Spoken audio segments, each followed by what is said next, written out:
Good morning and welcome to Japan. Today is the start of day 2. Yesterday was a travel day. I landed in Tokyo around 1:30.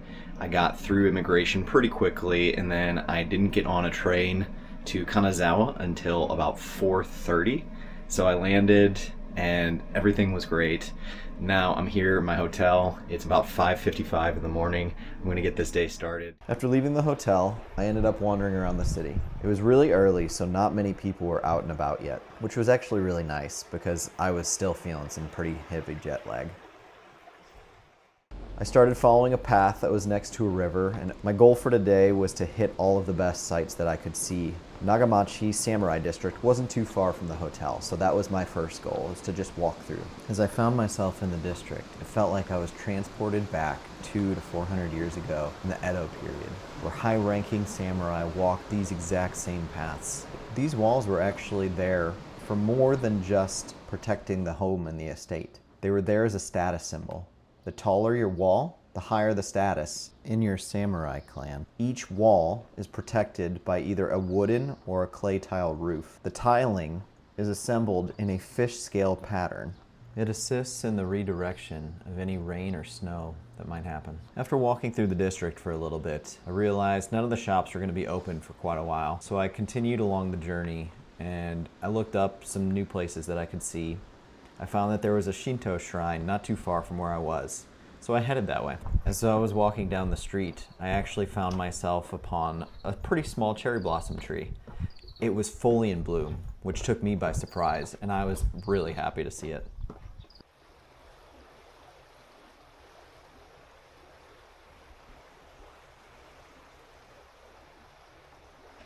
After continuing down the road a little bit, I came across my next destination, Oyama Shrine, and it's next to Kanazawa Castle Park and Kenrokuen, which I'm going towards. It had a large, imposing torii gate made of stone, and a building behind it, which I was actually a bit surprised by. It was European designed, from what I could tell, and it had beautiful stained glass that was being reflected by the sun. As I continued to walk up the steps past the torii gate, I realized the European building was actually an entryway that showed directly to the shrine itself. I later learned that this gate was actually called Shinmon. It had 3 tiers. The first tier was a Japanese-Chinese hybrid foundation. The second tier was a traditional Japanese core. The third tier was a European beacon with stained glass. The total structure was about 83 feet tall. Not too much later, I arrived at my main objective for the day, the Kenrokuen. The name Kenrokuen in Japanese translates to Garden of the Six Sublimities. This is a famous Japanese garden that was developed by the Maeda clan, a wealthy family during the feudal period. They were in large part responsible for the prosperity of Kanazawa during the shogunate period. The garden and surrounding area are home to over 400 sakura trees. Based on the research that I did before I came here, I knew I missed full bloom. But I wasn't going to let that stop me. My goal today was to see some beautiful sakura blossoms. I started my walk around the garden by strolling around the Kasumige Ike pond. The weather today was absolutely perfect. The temperature was mild and the warm sun was a welcome sight, since back home it had been raining and cold coming out of winter. The garden was pretty quiet since it was still relatively early. While I was walking, I could see all the signs that spring had sprung and had arrived in Kanazawa. The cherry blossoms were everywhere. The petals were sprinkled like snow on the surface of the pond, and koi fish were using them for cover. None of the shops were open yet, but I wasn't going to let that stop me. I was on a mission to see all of the things that Kenrokuen had to offer. This is actually my first trip to Japan in the spring. I typically go during October or November.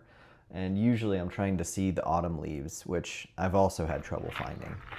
But this year, my goal was to see the sakura blossom, as much as I could at least. So, lo and behold, when I get to the middle of the garden, I finally find some of the most vibrant colors that I've ever seen. Here I thought that they had to be edited in post-production on photos. Wow, I was wrong. They were absolutely astonishing. I was in awe. I had to take as many photos as I could. This larger-than-life statue was breathtaking when I looked at it. I couldn't tell you exactly what it was, but I did a little bit of research while I was walking to my next place. Apparently, it was a commemorative monument that was made in the image of Yamato Takeru, who was a prince in the 8th century. The statue itself was a war memorial honor around 400 local soldiers from the Ishikawa region who died in a rebellion called the Satsuma Rebellion. Fun note, this rebellion is actually what inspired the movie The Last Samurai. As I continued my walk around the garden, one thing really stood out to me. It was the amount of dedication and effort that went towards making the garden a place for anyone to enjoy. The trees were planted in such a way that truly drew you into the area. The aesthetics of the bridges and the stone statues were placed in very specific places that allowed me and others to really take in the scenery and enjoy what the gardeners created. There were even little buildings where you could sit and pass the time by just drinking tea or reading a book. It really didn't matter. The grounds were being tended to continuously, where the workers were trying to ensure that visitors would be able to see the garden at its very best. As I was heading toward the exit of the garden, it really hit me how beautiful this place was. I really hope I get to come back and see it again.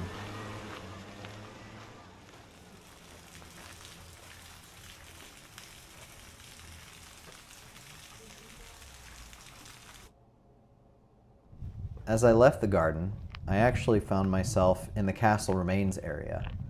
There was a park, so I walked around. I saw some cherry blossom trees that weren't full bloom anymore, and the sakura were blowing away in the wind, but it was still beautiful to behold. After walking for about 10 minutes, I found myself right outside a nice Shinto shrine. A giant torii gate greeted me, and I got to see the vibrant pinks and whites of a beautiful cherry blossom tree.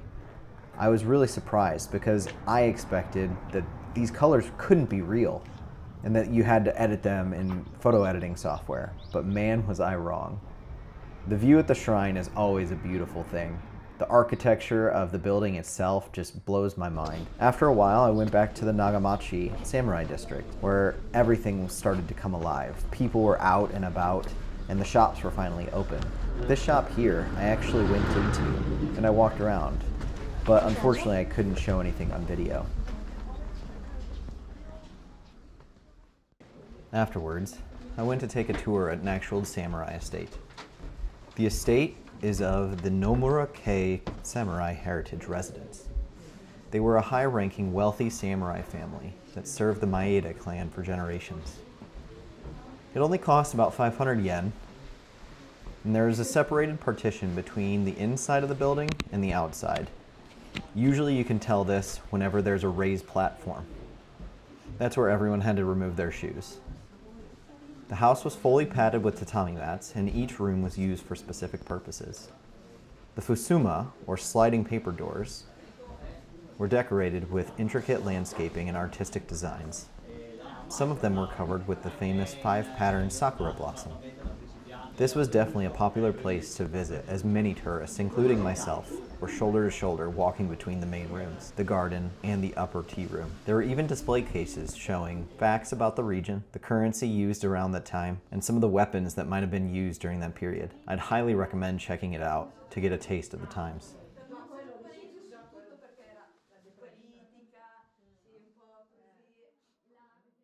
My next stop on the list was actually quite a bit further away than I expected. It was called the Higashi Chaya district, a famous place where there's a ton of tea houses and geisha performances. Plus, they have really good sake in this area. It was about lunchtime and I was starting to get hungry, so I started looking for some places to go and find some food. I happened upon a little cafe shop. I ended up ordering some Daifuku, which was absolutely delicious. Along with my Daifuku, I ordered a local beer. And while I enjoyed the scenery, I was also taking some time to study some of my Japanese. I use this platform called WaniKani. It helps me to get some vocab because that is definitely something that I am sorely lacking.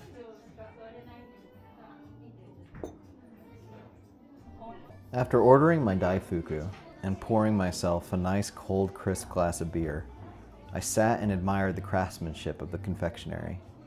I took a few pictures for the memories, and then gave it a slice.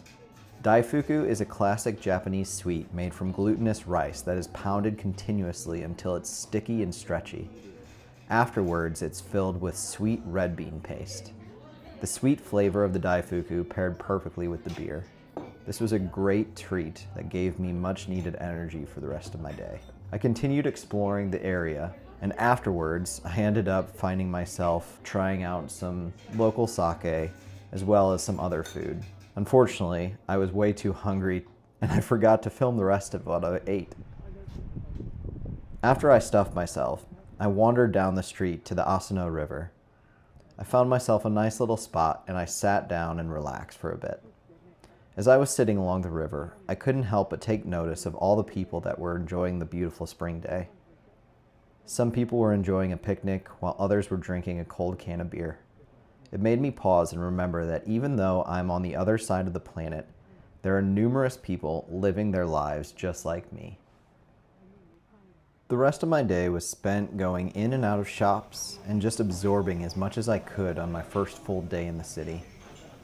Little before I realized the day was starting to come to a close and I needed a proper meal. Kanazawa, being a port town on the sea, is well known for its sushi. So that's exactly what I went for. I started off with an appetizer of beef gyudon, which is beef tongue, and then I ordered an assortment of nigiri sushi. I live in a landlocked state in the US and can safely say there's no question that the fish back home don't even compare to the freshness or the flavor that Japanese sushi holds. After dinner, I headed back toward my hotel and stopped by Kanazawa Station to get some more photos for the day. My first full day in Japan has finally come to a close, and chasing the Sakura has only just begun. I can't wait to show you more of my journey. See you next time.